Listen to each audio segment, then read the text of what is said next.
just head on over to SuperTalk TV and calling all coffee enthusiasts. Yep, that would be me. I am included. Jackson is getting its first coffee festival. I think this is pretty cool. And Jim Currie and a bunch of other folks are helping to bring that together. But he joins us today to tell us a little bit more. Hey, Jim. Hey, good afternoon, Rebecca. I don't know. This may be your idea. Was the Jackson Coffee Festival all your idea, Jim? Well, I'd rather say it was a whole team of folks. Yeah. There are so many good things happening around the state of Mississippi with coffee and specialty coffee. So we're just bringing all those folks together at one place, one time, and offering some great coffee and some great coffee experiences as well. I'm surprised that we haven't had a festival around coffee yet. You're right, Jim. I think there are a lot of good people around the state of Mississippi that's doing some cool things with coffee, from roasting and getting it as local as possible. I know we can't grow coffee here, but we can do everything else here, and it really is an art the more that you learn about it. What, from your perspective, how grassroots is the efforts to get artisan coffee here in Mississippi, or I guess better coffee, or you may have a better word for it than that? No, you bring up a great point. I have been learning more and more about coffee, and as I do, I've kind of stopped using words like best and best because so many people just have different preferences, different flavor preferences, and that's one of the beautiful things about coffee. It's literally grown all around the world. Just follow the equator, right? And as it has different soil, different weather conditions, those coffee beans just have different properties. And also in the hands of a good roaster, they can bring that flavor to life, and in the hands of a good brewer, they can bring it to life yet again. And so the variability or the options of coffee flavor are just almost endless. You know, one thing I like a lot about coffee is it touches every culture around the world. It touches every cuisine around the world. So honestly, we all can go on a coffee flavor adventure, and it's got all these different nuances as you travel around the world and look at different beans. You can bet one thing, Jim, no matter where I travel, a cup of coffee is going to be in the equation, unless they just don't offer it, and that would be very sad, and I wouldn't go back.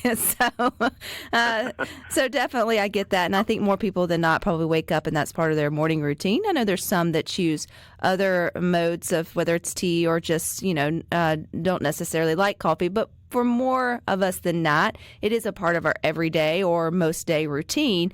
And I love this idea of a festival to bring it together to celebrate what we're doing, but also learn more. So the learning more part, y'all wanted it to be as informative as it was entertaining, I would assume, in this festival. Absolutely.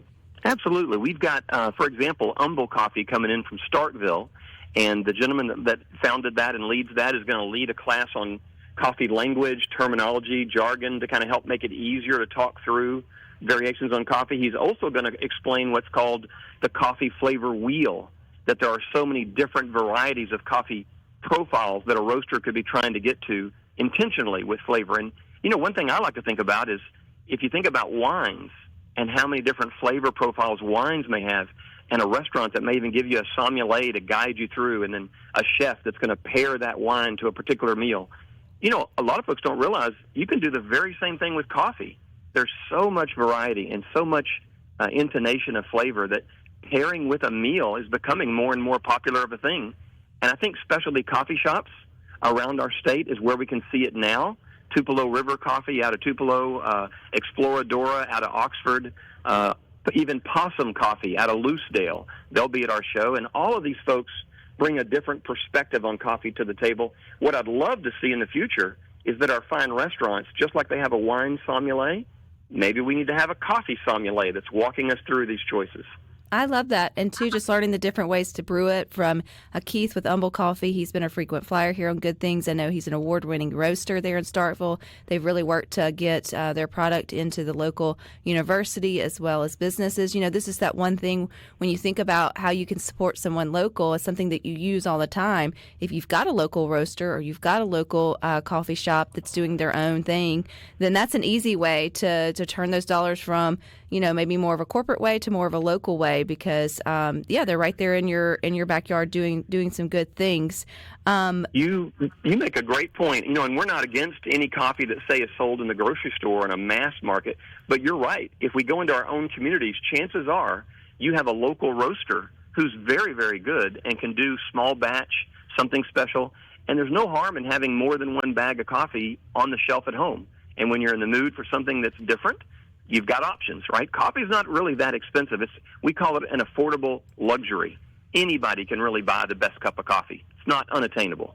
Not everybody has the time to make it like Keith does in the morning, though, with the pour over and getting fancy. I got to get up and get mine going, Jim. But I think that the beauty of it is you can learn. If it's something that you enjoy, get curious about where it comes from and maybe try something new or different that you've never had before, or understanding that there are like dessert coffees that you can have at the end of the meal, like you're talking about in restaurants. And so when you come to something like a coffee festival, it's not just walking around and tasting coffee, but I'm sure that's part of it too. What else can folks learn? Well, that's a great question. We want to make sure you get the best of possible experience. That, for example, Cups Espresso Cafe, they're in Jackson. They've got a number of locations. They're bringing out a cupping process where you have about 12 different cups and you tease out the flavor of a particular bean or a particular batch or a particular roast. That's a cupping exercise that's done all over the world, but hardly anybody ever sees it in person here in Mississippi. So they're going to show us that. Ditto on some equipment. We're going to have coffee equipment like a playground for both baristas and professionals to learn about the new things in equipment and what can be done. But there's also going to be a whole lineup of home equipment so that you can see what can be done. You can be a home barista and how this equipment can help you do any number of special things at home. And one last thing I'll bring to attention is roasting, right? Roasting is such a talent or a skill set.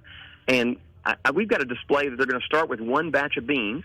They're going to have 3 different roasters set up. They're going to roast it light, medium, and dark so that you can see, even with one original batch of beans, how different the flavor can become depending on the degree to which you roast it.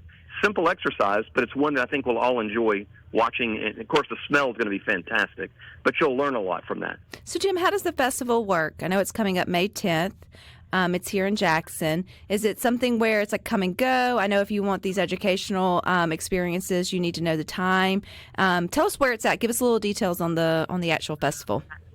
Sure. It is Saturday, May the 10th. That's the same weekend as Mother's Day. We're holding it right downtown Jackson at the State Fairgrounds. It's going to be at the Mississippi Trade Mart. So we have that exhibit hall. And you're right. It's really a come and go. We're going to open at 9. We're going to close at 4. And I think folks will find 1 to 2 hours of activities will be probably just right. And so we're going to repeat a lot of the content in the morning. I'll be repeated again in the afternoon so that you can just come anytime you want on Saturday, meet some of the roasters, ask them questions, go to some of these classes, some of these demonstrations. I think the time is going to pass more quickly than you think, and in about 2 hours, you're going to learn a lot more about coffee than you ever realized. It's really going to be fun. So I would say if you're a foodie or you're epicurious, this is going to be your kind of crowd. Epicurious. That's a new word, Jim. I like that one. Are there any chocolate-covered coffee beans there? Because, that's a delicacy that I enjoy. I like drinking my coffee, but I also like eating the beans covered in chocolate. We have a dozen of the best coffee roasters from across the state of Mississippi, and they're all going to bring something a little different. They're, of course, going to sample 1 or 2 of their coffees, but I think, yes, they're going to bring some merch, some other materials, some other foodie items that they specialize in their shop. I think we're going to see a lot of variety of things. And if I may, if you visualize coming, you want to visualize tasting some of this coffee, but have a conversation as well. Each one of these roasters can all teach us something interesting and unique.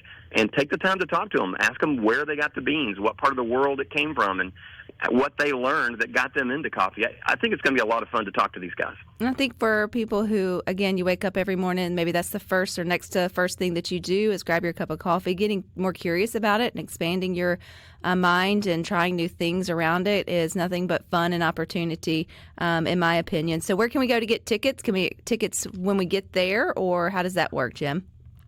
Sure. We will have tickets at the door, but it's a little bit easier for us if you buy them online in advance. So that's jacksoncoffeefestival.com. Several of the coffee shops around Jackson have tickets as well. You can just go to your favorite coffee shop, and very likely you can buy a ticket there, or just online. They're $10. We wanted to keep it very inexpensive. It's very family-friendly, and so you can go to jacksoncoffeefestival.com, easily buy a ticket. All righty, Jim. I appreciate your time and what you guys are doing in terms of the local coffee scene. So wishing y'all the best weather and a good crowd. Thank you.